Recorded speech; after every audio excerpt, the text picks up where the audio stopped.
చాలా మంది నన్ను అడిగారు ఆంధ్ర రాష్ట్రానికి ఎందుకు రావాలని. వాళ్ళకి నేను మూడే కారణాలు ఇస్తా. మొదటిది బ్రాండ్ సిబిఎన్. 5 దశాబ్దాల అనుభవం నాయకుడు గౌరవ ముఖ్యమంత్రి శ్రీ నారా చంద్రబాబు నాయుడు గారు ఎన్నో పాలసీస్ తీసుకొచ్చారు. It stood the test of time and politics. అందుకే రండి పెట్టుబడులు పెట్టండి అన్నాం. రెండోది స్పీడ్ ఆఫ్ డూయింగ్ బిజినెస్.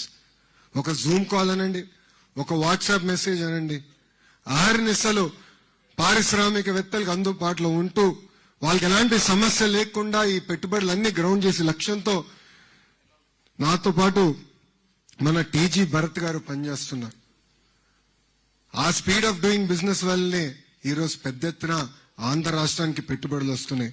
మూడోది డబుల్ ఇంజిన్ సర్కార్. భారతదేశంలో ఎన్నో డబుల్ ఇంజిన్ సర్కారులు ఉన్నాయి, కానీ కేవలం ఒకే ఒక ఆంధ్ర రాష్ట్రంలో డబుల్ ఇంజిన్ బుల్లెట్ ట్రైన్ సర్కార్ ఉంది. ఢిల్లీలో గౌరవ ప్రధానమంత్రి నరేంద్ర మోడీ గారి నాయకత్వంలో ఆంధ్ర రాష్ట్రంలో గౌరవ ముఖ్యమంత్రి శ్రీ నారా చంద్రబాబు నాయుడు గారు ఒక పక్కన, ఇంకో పక్కన నాకు అన్న సమానమైన పవన్ అన్న, ముగ్గురు కలిసికట్టుగా ఆంధ్ర రాష్ట్రాన్ని ముందలు తీసుకెళ్తున్నారు ఒకే ఒక లక్ష్యంతో. ఇప్పటికీ చాలా నష్టపోయాం. ఆంధ్ర రాష్ట్ర విభజన జరిగి ఇప్పటికీ 12 సంవత్సరాలు అయింది. ఇంకా ఆ విభజనలో మనం పడుతున్న ఇబ్బందులకి ఇప్పుడు కూడా మనం ఎదుర్కొంటున్నాం. ముందరికి వెళ్లాలనే లక్ష్యంతో ముగ్గురు కలిసికట్టుగా వచ్చి ఈ రోజు ఆంధ్ర రాష్ట్రాన్ని ముందలు తీసుకెళ్తున్నారు. విశాఖ ఉక్కుని కాపాడుకున్నాం.